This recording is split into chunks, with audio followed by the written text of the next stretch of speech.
Alrighty.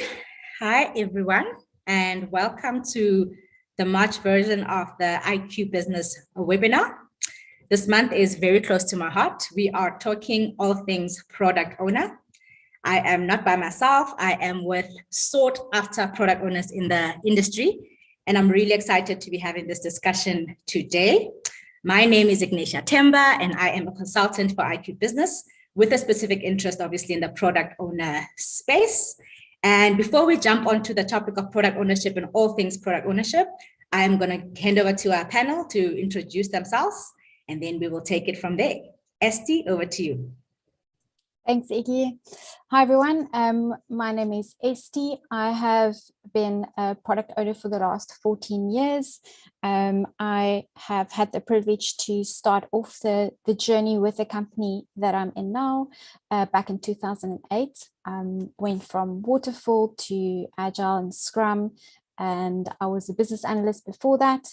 I love the product owner role, and it's been evolving throughout the years. So yeah, glad to share some of my journey with you today. Exciting, Esty. Thank you for joining us. Neil? You are mute. Famous words of 2022. Sorry. Hi, I'm Neil. I'm from the auditing fraternity. I'm an accountant.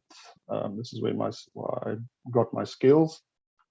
I've been in the financial industry sector about for 13, 14 years, playing various roles in the organization. Recently also a product owner on my journey as a product owner, and there's some learnings that I had over the past few years. Hopefully I can share that with the rest of the people. Thank you, Neil. Over to you, Phakamani. Hi guys, Phakamani Mbata. I'm known as PK across the industry, currently working as a product manager at Triggerize. Generally, I've worked in corporate, startups, scale-ups, exposure in multiple industries within the product space. So quite keen to be part of this conversation and contribute and also learn from my peers on the call. And then handing it over to Linda. Hi everyone, I'm Linda Fuchane, and my career is in tech. I started off as a QA and transitioned into a product owner position, and I've been in the PO space for over 5 years now. And my passion really is in helping teams build great software. And I do that now with young people, helping them in the QA space. And I have done that in finance, in startups, corporates, telecoms. So that's my journey. And hopefully I will share some of my experiences here. Thank you for that, Linda. We have an incredible panel for discussions, and I'm really excited. We are not by ourselves, we are joined by our live audience. I would also like to take time to say hi to everyone who is joining us today. We're really excited to have you here. So the way the discussion is gonna go, it's been broken down into 3 pieces. We wanna look at just at the core of the product owner role, because I do think that there's still a bit of a misunderstanding, especially with transition in corporates, about what does the product owner actually do and what are the requirements and so on. So once we do that, then we're gonna look at the role in line with other roles, because we've got other people that speak of like transitioning. I am currently like a business analyst, and how do I transition and move over into this product owner role? And then we look at where the industry is going now, right? Scalability is the word. Everyone is speaking about the next level. How do we ensure that we take a small product and we make it bigger? And then where does the product owner fit when that happens in the organization? So those are the 3 sections, and we'll start off with some of the questions and take it from there. Happy? Righty. So Linda, I just want to start off with yourselves. Now you work with young people, and I think you obviously delve deep into like the foundations of things. What would you say are some of the skills, like the skills that basically that a product owner would require to start off in industry? Thanks, Iggy. I think one of the most important ones is communication. The PO role is one that talks to a lot of stakeholders. So you are the go-between the technical team, the developers, and every stakeholder that has a vested interest in the products that you're trying to create. And the communication comes in where you've got business who is speaking in business speak, and they've got their requirements that you need to then take and interpret those in tech speak. And you've got other requirements that may not come in from the business, that come in from the technical side of things, whether it's your technical debt and things like that, that when prioritizing those, you need to communicate to your stakeholders and make them understand what technical debt is and why you need it, and why ultimately it actually helps with the product that they want to bring out. So those are the important ones. Collaboration, of course, because you're collaborating between different entities, different stakeholders.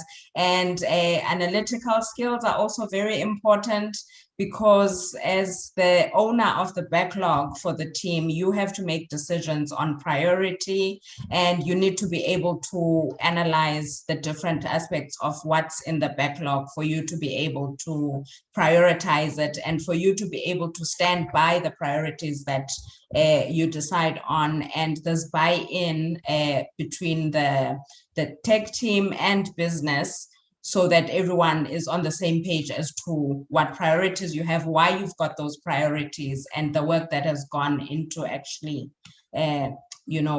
deciding on what goes in when. Thanks for that, Linda. Esty, is there anything you want to add on to that with your experience? Yeah, sure. I agree with Linda. Communication, is the number one on my list as well, especially today with working remotely. Our communication skills are even more important. A few others to add: confidence in your abilities, and you need to have a really good understanding of your product and the customers that you're building it for. It's frustrating to the team if you always need to go to someone else to ask a question and get decisions from somewhere else. You need to be empowered to make those decisions, and you need to be comfortable to make decisions on the go. It's very important for a product owner to be a visionary, but at the same time can be quite practical and get things done. I remember, I think it was Peter Hundemark once who said to me, there are very few people who can be strong in both those things, and the product owner role expects those things from both of us. And I think we tend to some of us lean more to the one than the other, but it's, that's an area of growth for you to recognize which one you're stronger in and put more effort into the other one. And then being able to focus and not become flustered when you have too much on your plate. You all know how much the product owner needs to deal with every day. So not only creating focus for your team, you need to be able to limit your own work in progress, prioritize your own work. Otherwise, you're not going to get anything done. And then the last thing I'd like to add is empathy, which is something that I've learned along the way as product owner, and not just be a taskmaster. We are agile leaders, and the ability to create a psychological safe environment for your team is so important. Majority of the developers in my team works in the Ukraine. And so obviously for the last couple of weeks, it has really influenced how I work with my team, how I prioritize the work. So not only prioritizing according to business needs, but also understanding where your team members are finding themselves and what they're able to do wherever they find themselves and whatever situation they're dealing with. So empathy and the ability to read the room and creating a safe environment. I think the product owner can very easily be the person to not create that safe environment where a team would just not flourish in. Sure. Thanks for that insight. And PK, what would you say then are some of the gaps that you have identified in the space? And I know you are in the product management, but you do work with a lot of product owners. what would you say, based on what the ladies are saying, has been some of the gaps that you have identified? You are also mute. So what I've noticed in most organizations, specifically around gaps when it comes to product owners, is product owners coming from different spaces, such as corporate coming into startups and scale-ups. You'll find that there is the lack of ability to wear multiple hats, on the grounds that product owners essentially would come from spaces where organizations can afford resources such as that of a designer, a UX researcher, a product designer. And when they come into small organizations, startups and scale-ups, what you find is that there isn't sufficient capital to have these different resources or people involved in the business. And therefore, product owners essentially struggle with being able to execute on their role because they can't wear these multiple hats and actually play this role. And I find that there's an opportunity for product owners, whether with a corporate or startup, to essentially learn the different skills so that they can execute on them when the role does not essentially exist. And then when it comes to the communication aspect that the ladies have shared, I think the ability to educate. We are very good at executing on our own profession as being product owners or product managers, but there is a lack of ability to educate the broader business community. As we would know that as businesses tend to want to transform, digital transformation is happening, there's adoption of Agile in the organization, and these product owners, who are essentially the first point of contact when it comes to this way of work, need to acquire the skills in order to be able to actually educate the broader business around agile ways of working, holding them by the hand, because we know that there is a huge resistance in kind of moving into agile. So I think some of those skill sets become very important, especially as a product owner who operates in a space where agile is completely new, it's being introduced into the business, and there's a lot of different stakeholders that you engage with. Therefore, part of that communication needs to be an ability to educate and the transference of knowledge and skills so that the buy-in is easier and the execution of your work also is kind of great in that, meaning that you're able to actually achieve all the goals that are set out in your respective role. I would say for me, those are the two things that I would note, but the ladies have covered everything. So thanks, Iggy. Thank you, Neil. Neil, anything on the gaps that you have identified? Yeah, from a gap perspective, I would say product owners, especially on new businesses or corporates that are starting to implement it. I think there's a challenge in the beginning to understand their roles. And I think it adds to PK's stuff that he also said, that it's important for us to understand where the product owner fits in. And what I've also realized is sometimes with these big ships that needs to be steered, there's a bit of a misalignment on what the priorities are in the business and how that filters down to the lowest level. And sometimes they work against each other. And this is where the PO and the product management needs to be aligned and make sure that we execute as a single unit and make sure that we chase the right strategic things and not essentially working against each other. So those are the gaps that I saw from in my brief stint thus far as a PO. And then the other gaps that I also see is sometimes POs are sometimes put into a situation where they don't have the technical skills. It's important to have that technical skills because you're working with BAs, developers, testers. You need to understand the product. You need to understand how the user works and how the user is going to interact with it in order to create that great client experience. And then the last one is obviously you need to be able to interpret strategy and bring it home for your teams. You need to be able to translate and to connect. That's key. And I just want to also add on to ST to one of the key elements and some of the gaps that I see. You need to have I would say your emotional intelligence should also be very high because you need to read the room, read the situation, and adapt and be creative and in order to move forward. Thanks, Neil. I'm going to come back to you, PK. So one of the things that we are noticing in industry, and I think in one of the webinars we had with someone in one of our first world countries, said that there is a resistance to agility. And companies, or some of the companies in the first world countries specifically, have moved on from agility. It's no longer the buzzword and things like that. So in a situation like that, where there's other resistance or the company decides to move on, where then does the product owner remain? Like, where do they fit? Because there is this thing that product owner is an agile role, right? So then where do they fit if there isn't that concept anymore in an organization? Yeah, so I think it becomes very, very critical, firstly, before any organization makes any decision to bring in product owners. There are certain factors that need to be considered. Firstly, we need to understand that Agile essentially comes in more specifically environments where there's continuous change, and a lot of learning needs to happen in order for us to essentially understand what we need to be building, right? And then there are organizations where change competition isn't such a big thing, and it doesn't happen as often. And what we're building, and for the ecosystems for which we're building for, the changes are so minimal and so little that the risk of taking longer to build something essentially is close to nothing, right?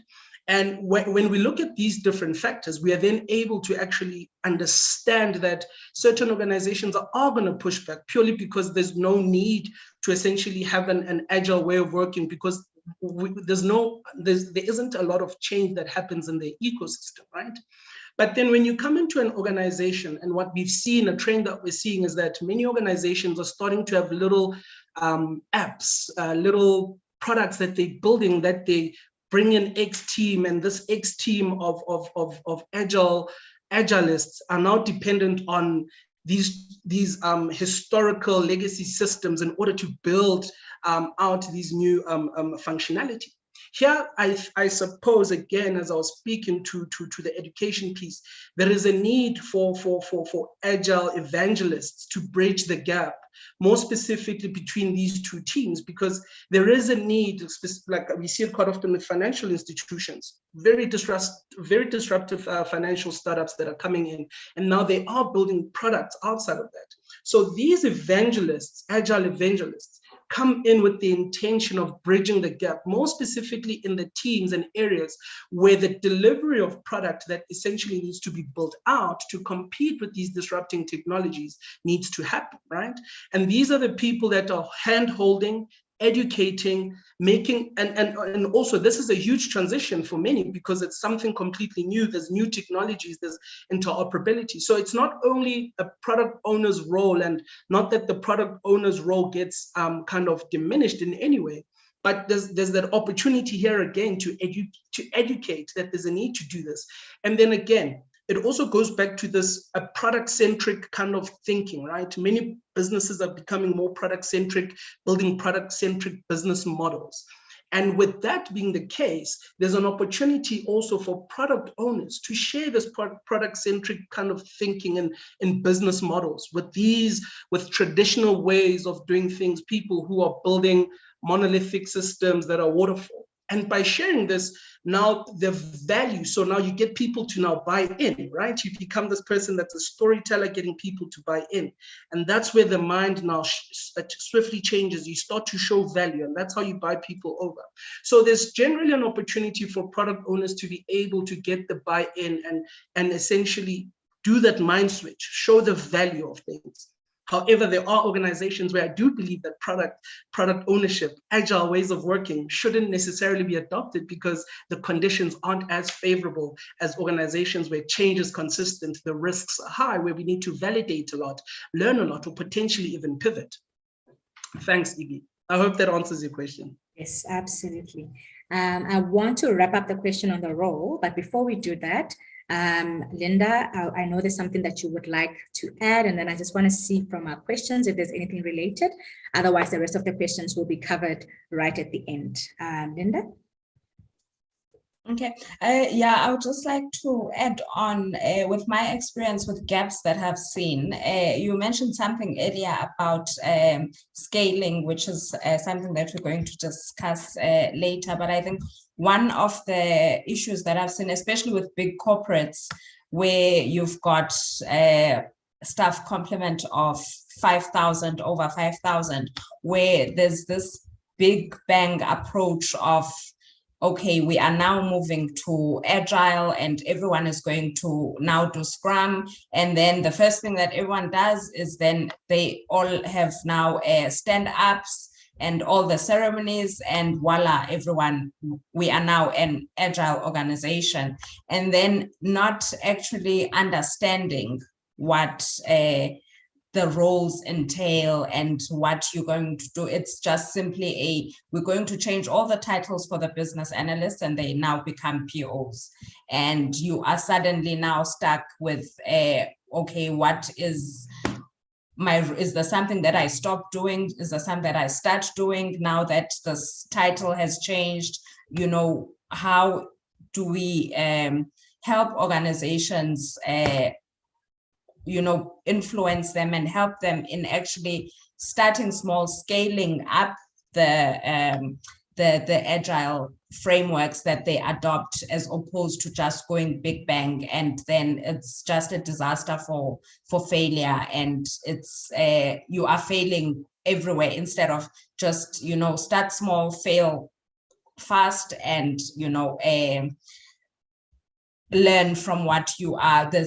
Which is a good way with Scrum in particular. Use that example where there is, you inspect and adapt. So you start off with what you need to do, you inspect it, you adapt, then you grow, then you it's much easier for you to scale and then eventually get the organization to where it needs to be. That's what I wanted to add. Thanks, Linda. And this ties into like the next section that I want to go in of this concept of roles transitioning, right? And then when the roles transition, there's a lot of titles that are coming out. There's product owner, product manager, product specialist. All of it is just so interesting. And just on that, Linda, from a product owner versus product manager, what would you say for yourself are the two like differences between those two roles? Are they the same? Are they different?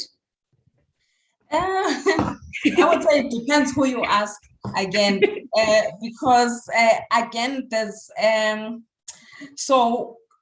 I will give you what I think is the difference, and then there is also then what each organization decides those roles are, because I've looked at roles for a product owner, and when you look at the job description, it's actually nothing that a product owner does. So it's just a product owner by name. But I think a product manager is the person who's got the vision and the vision of the product, you know, the mission of the product, the high level of what the product is to the customers, etc. And then the product owner's role is then taking that vision, breaking that down, and then into the day-to-day that the development team is going to actually work on and produce. So there is some interaction between the two roles like that, but like I say, in some organization you find that that role is done by one person. So the product manager takes on the PO role. So they have the vision and all of that at a high level, and then they also communicate with the team in the day-to-day, and they own the product backlog. Okay.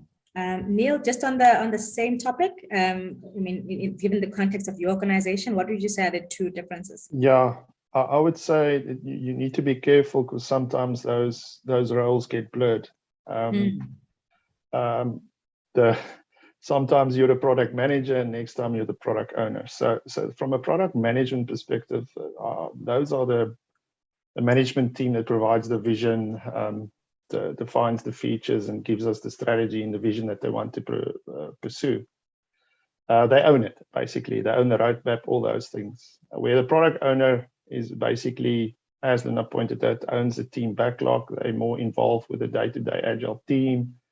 they contribute to the vision, they contribute to the roadmap, and defines iterations and stories and break it down with the team.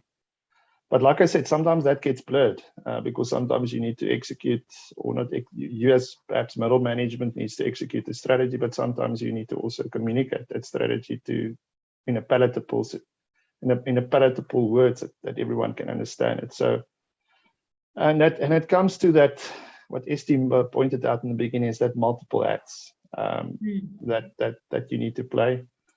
Sometimes you're a BA, sometimes you're a program manager, sometimes you're a product owner, but essentially the product owner sits within the development team, owns the backlog, and supports the roadmap. So I always say the product owner shouldn't become the problem owner. They need to contribute to the roadmap. Okay, thanks for that. And this, I think, ties in with one of the questions that says, my experience is that financial services confusing the traditional product management with the agile product management, product ownership. Esti, from your own experience, what would you say are the two differences there? Yeah, so we are actually in a very interesting space where we have had quite a flat structure. Our product owners are working very closely with the Scrum teams. And when we started our Agile journey, we actually had our product owners reporting into the marketing team because we didn't have a products department at the time. So now we're in a situation where we have, it was less than a year ago, appointed a head of products and introduced the role of product manager.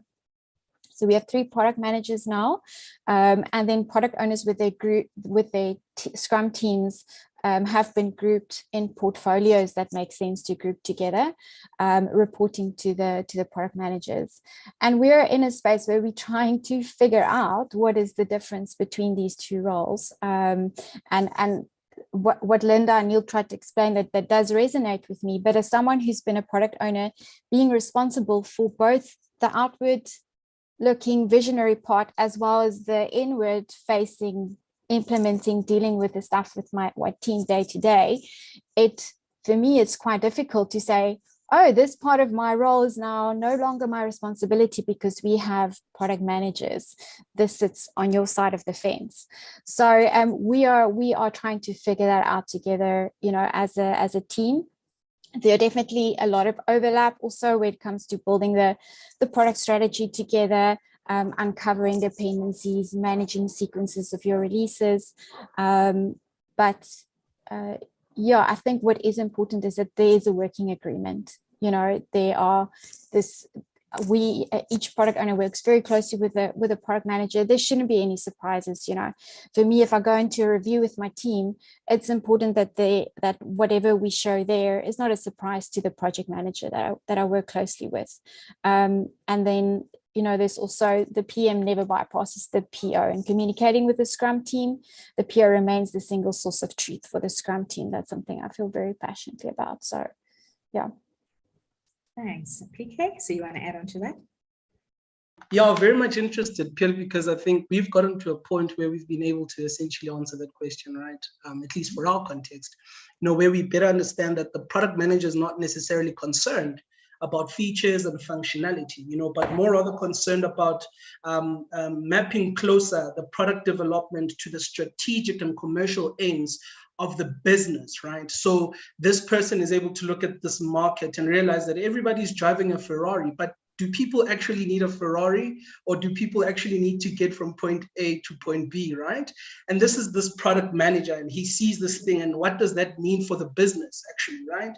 And then you've got now these agile product owners who the term agile needs to tell you that it's a matter of doing something. So they are tactical essentially in their approach, meaning that these are the people who understand that, well, we can get you from point A to B, but in order to do that, let's start out with just a skateboard, because we feel that it can do that. They're tactical. They want to look at the efficiency of their teams. They want to derive the best value of their teams during development and execution, right? These are the people who know how to build product, and the product manager knows what we essentially need to be building. So that's how we've essentially tried to answer some of these questions. And I hope that it also helps for our audience who essentially pose that question.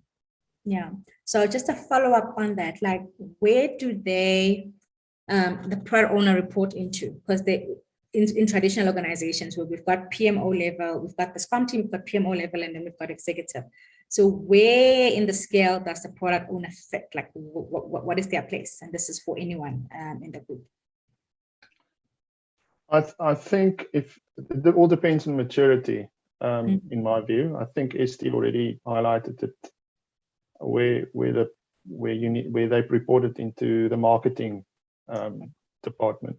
So I would envisage in a more mature environment, you will have those product management team, and the product owners will be an extension of that, because obviously that will just ensure better alignment, better communication, better collaboration.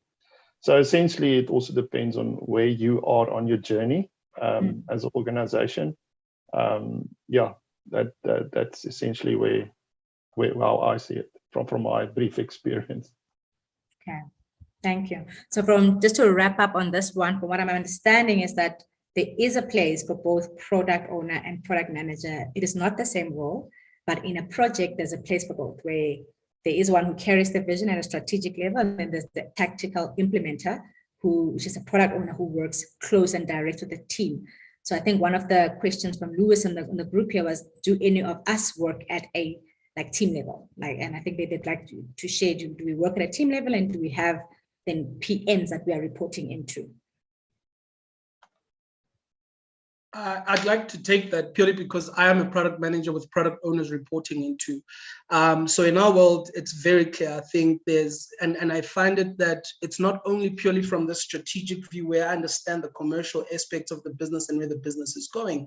But what I've also found is that structurally, it made sense because in our organization, there wasn't anybody who owned this product, the product space, and most of the business was kind of tech-led versus product-led. So we needed the bringing together of tech and product, and then product owners who are essentially executing. And we found that it works well.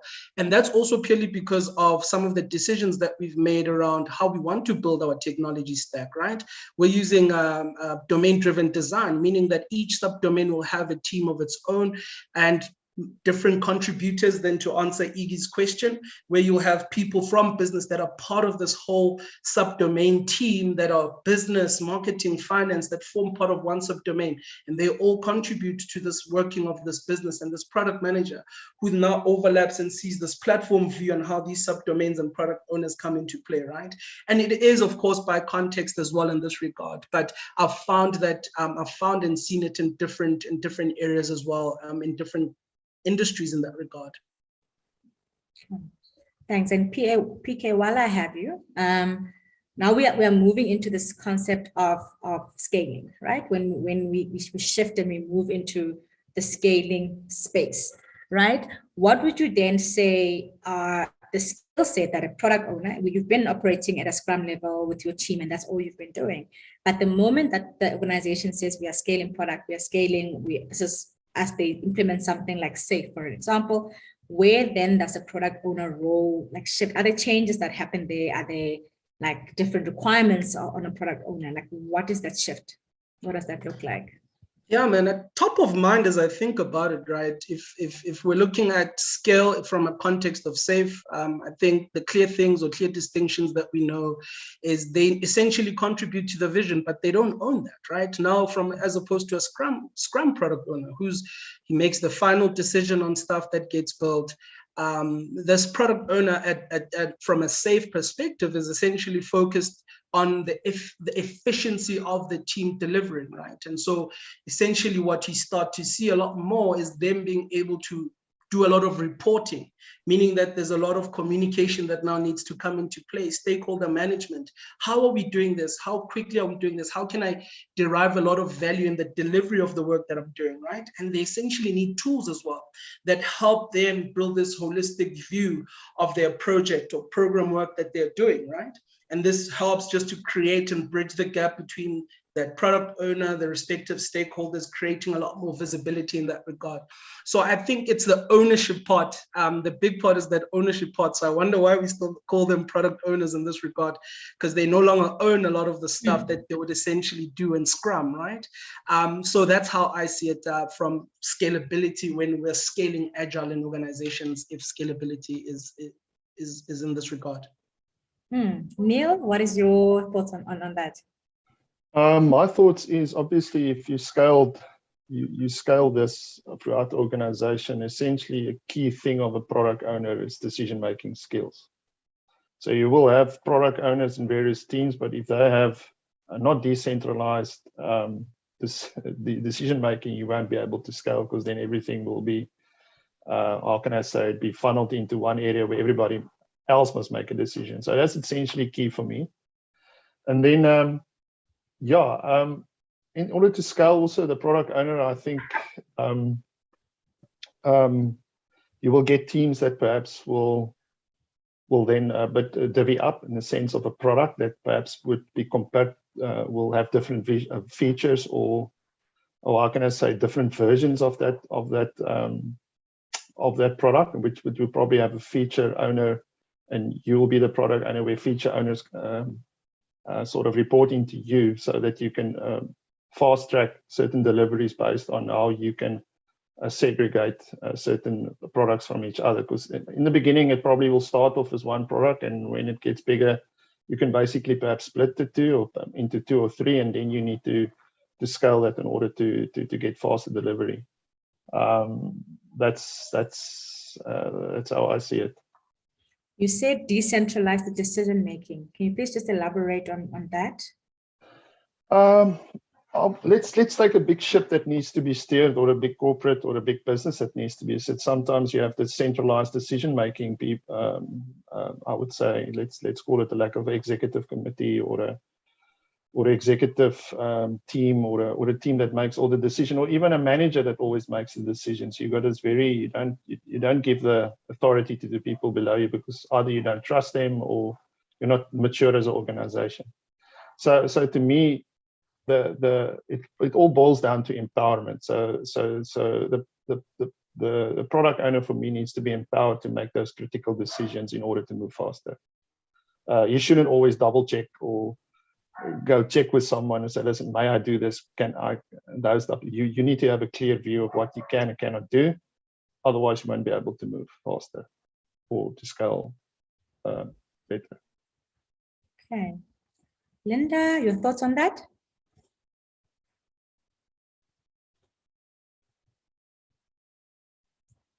Mute.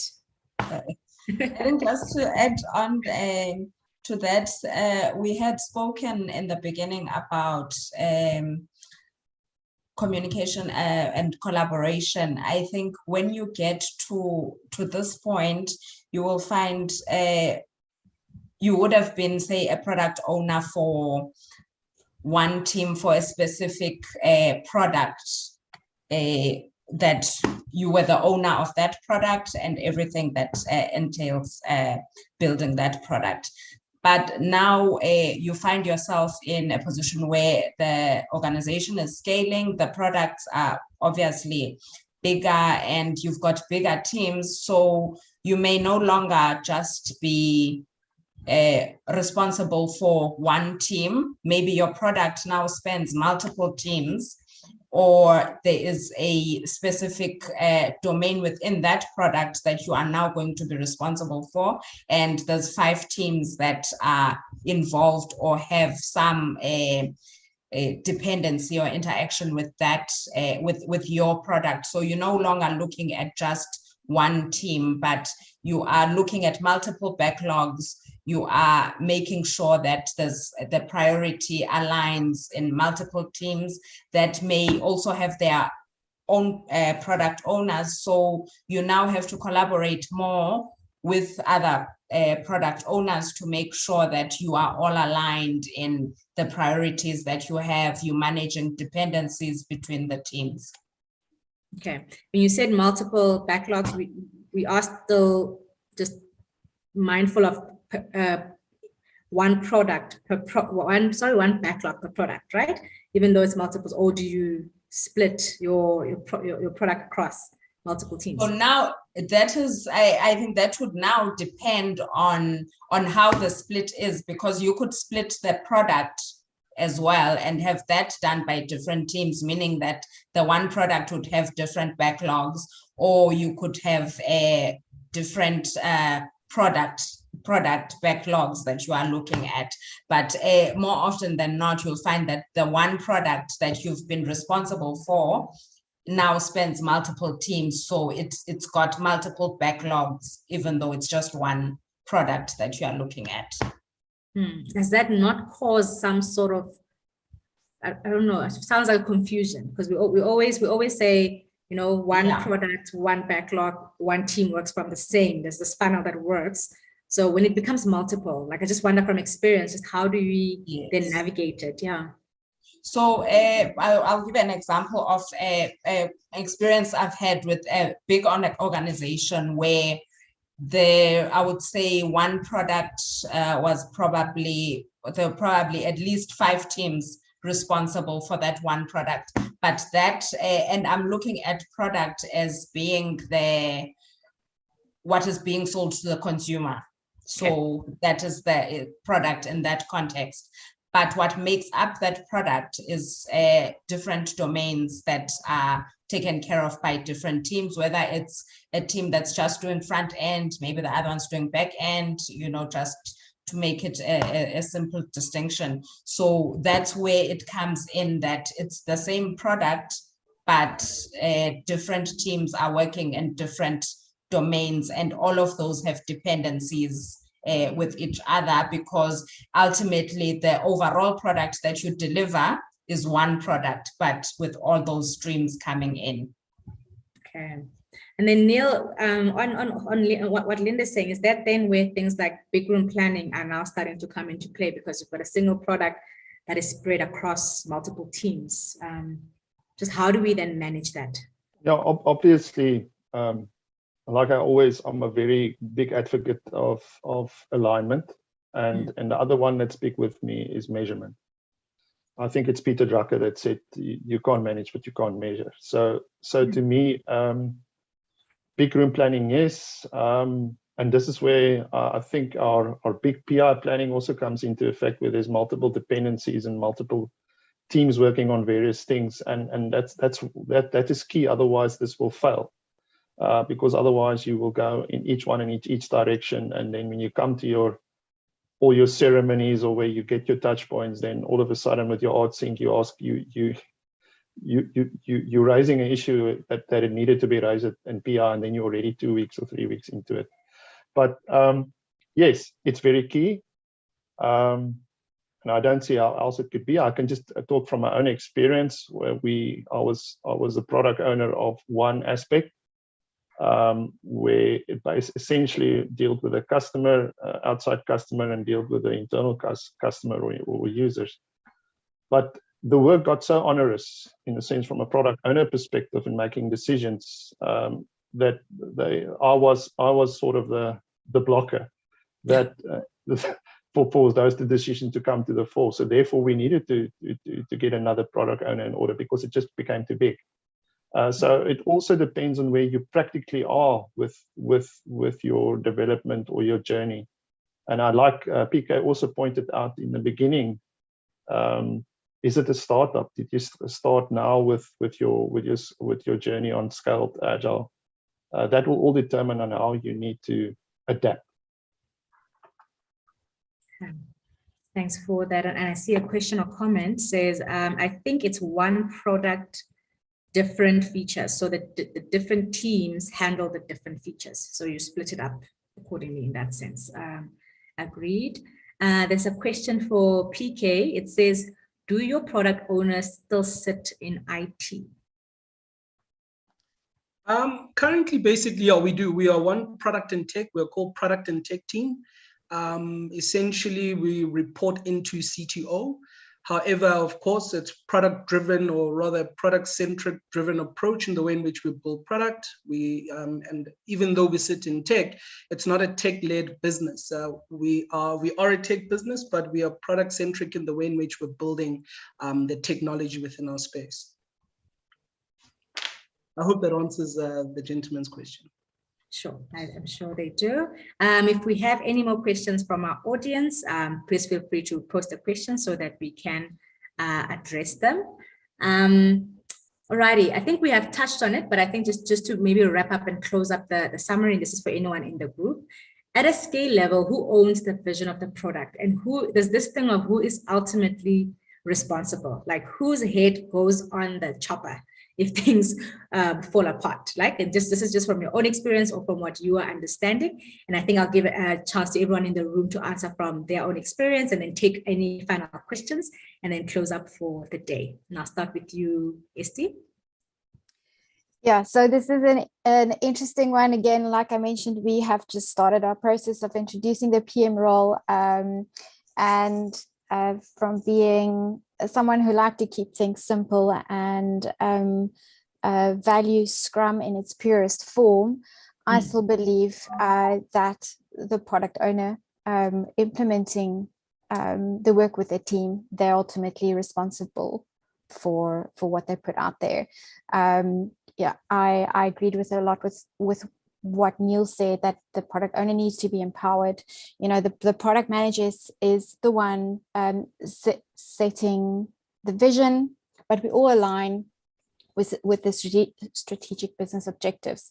As product owners, we know where we need to go with our product. We collaborate with the PMs often, but at the end of the day, we sit with our Scrum teams, we figure out how we're going to get there, we build it, and we decide when it's good enough and ready, and we put it out there. We own it, we maintain it. If anything goes wrong with it, we're the guys being phoned in the middle of the night to fix it. So I think having that responsibility to own it just makes you more inclined to jump in and help out and fix it in the middle of the night, right? We're the ones doing the work. You should take ownership of the work that you've built and that you own. And Neil, on that? Well, I think Esti summarized it beautifully. I think this is a team sport. So ultimately, who's responsible for this is the team with the product owner. So it's not the product manager or the product owner or the Scrum Master or the devs or the testers that's responsible for this. This is a collaborative team sport. So yes, the team is ultimately responsible for this. Okay. And then Linda, and then PK. Yeah, I agree with the sentiment from Neil that it's a team sport. So ultimately, whatever we're building, we are building as a team, and it should be the team's responsibility to actually produce, or if things go wrong. But then if you want to put someone's head on the block, then it's I guess that person, I would say, yes, is the PO, because you are responsible for the team. You are responsible for making sure that the team has everything that they need to produce what they need to.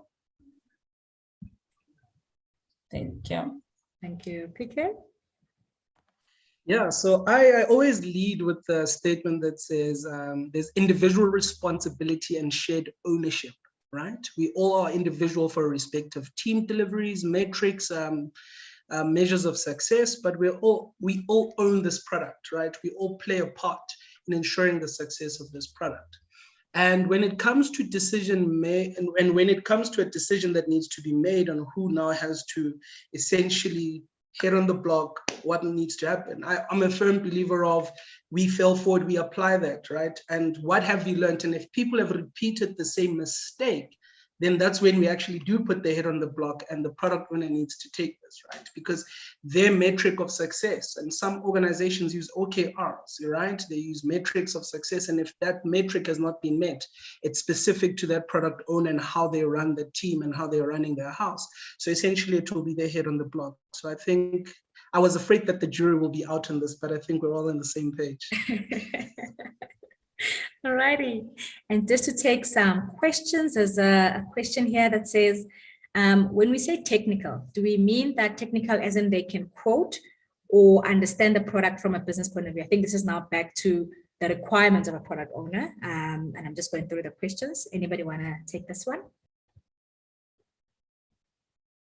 I can take that one.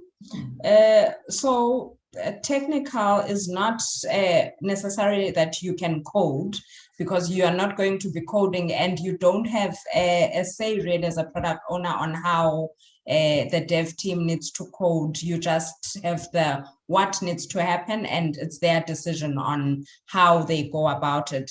But understanding the terminologies, I would say the speak, to be able to interpret, because you have to interpret what comes out of the dev team into business, and you need to come back with what the business needs into what the technical team needs to build. So you need to have that high level understanding of it. It's not a low level technical coding knowledge that you need to have. Okay. And there's an interesting question here from, do you want to add on to that, Neil? That you were unmuting. No, I just wanted to confirm what Linda is saying. Go for it. I mean, I don't have any coding background, but I know what the user wants. I know how things needs to hang together in order to get that MVP going. So to me, that's critical. How they go about doing it, all I'm expecting obviously is quality code, and how do they get to that is up to their practices. Yeah. Also, just trusting that the people that are building the software will act in the best interest of the product. I think that's one of the fundamentals of agility that comes in, right? To say, trust that they're doing what they need to be doing. So you do not need to be a coder yourself. I absolutely share in your sentiment.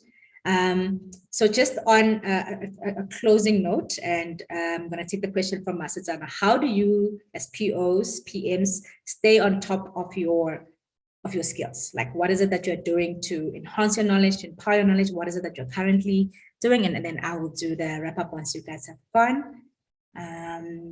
Esti, you first. Sure, that's a difficult one, because the days are so full and busy that you don't really get time to do anything other than just focus on the job. Someone did recently ask me if I want to redo the advanced product owner course, and I said, yeah, maybe it's time, because it's been a while and things change. But I guess for me, where I'm in my journey right now is mostly reading as we scale, people who have already been there and who've tried some things to see what has worked, what didn't work.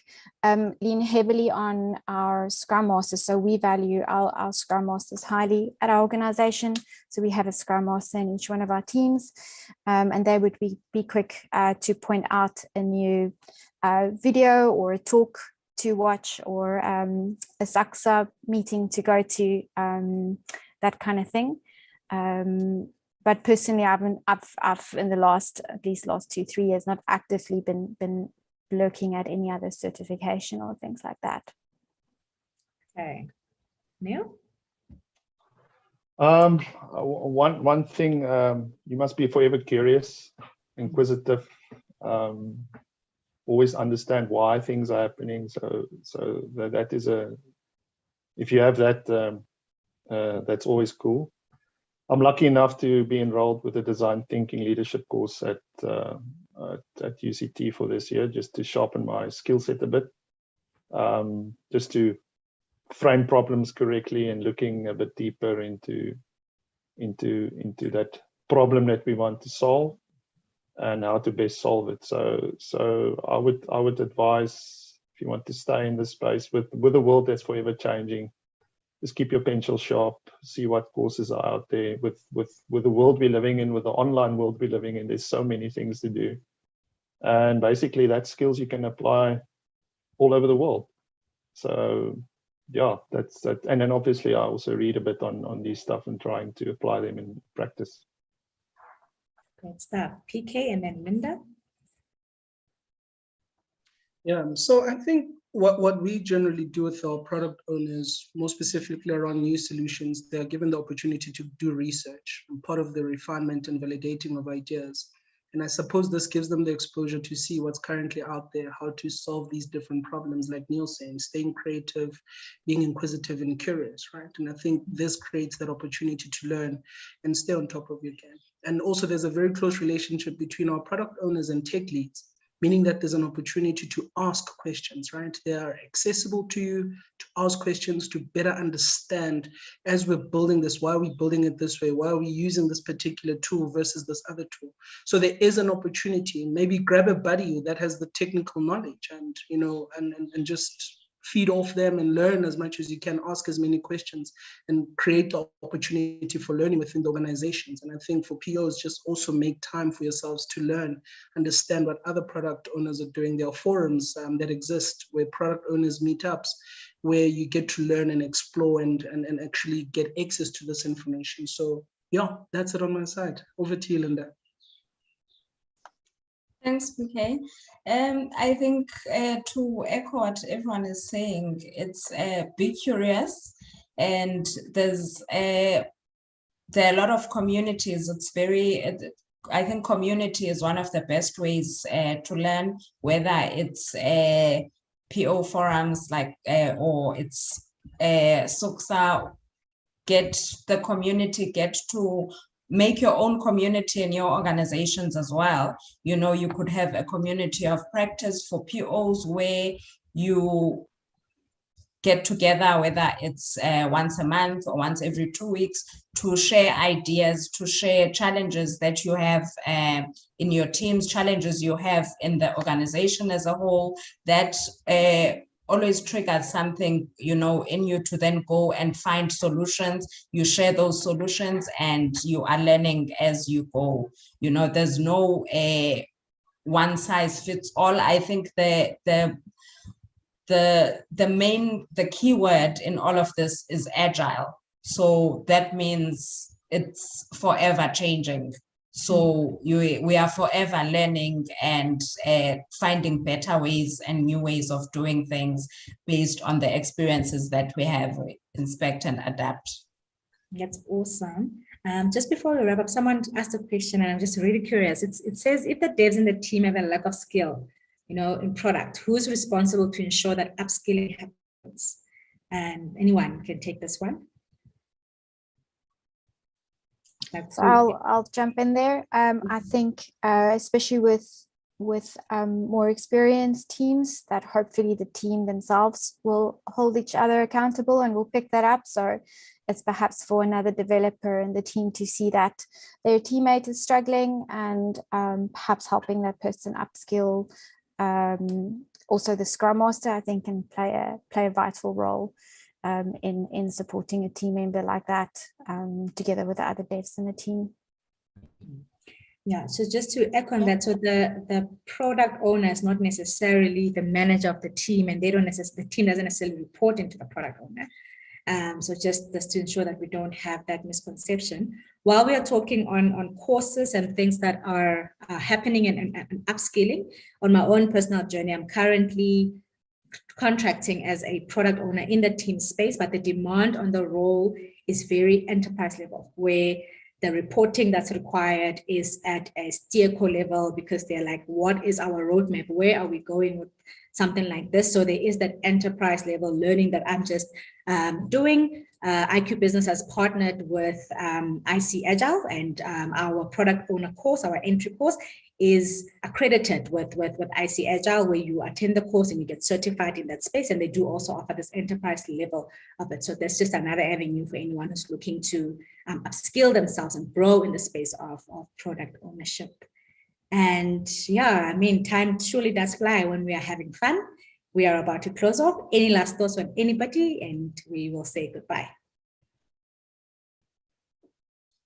Just last thoughts on the last question. I think ultimately the responsibility to ensure upskilling is on the person that needs the upskilling. So it's always my responsibility to make sure that I get what I need in terms of skills, and then also what the product owner can help with there is giving the time, because at the end there's a backlog, there's that the product owner manages, and that backlog is ultimately the time that the team has.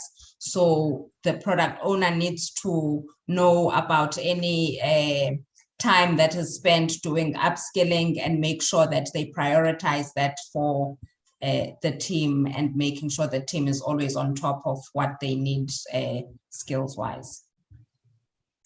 That's very interesting. Thanks for that, Linda. On that note, thank you guys for joining us today. Thank you to our live audience for being part of this amazing discussion, and we will see you on the next one. Thanks, Thank everyone. you. Thank you, Thank you. guys.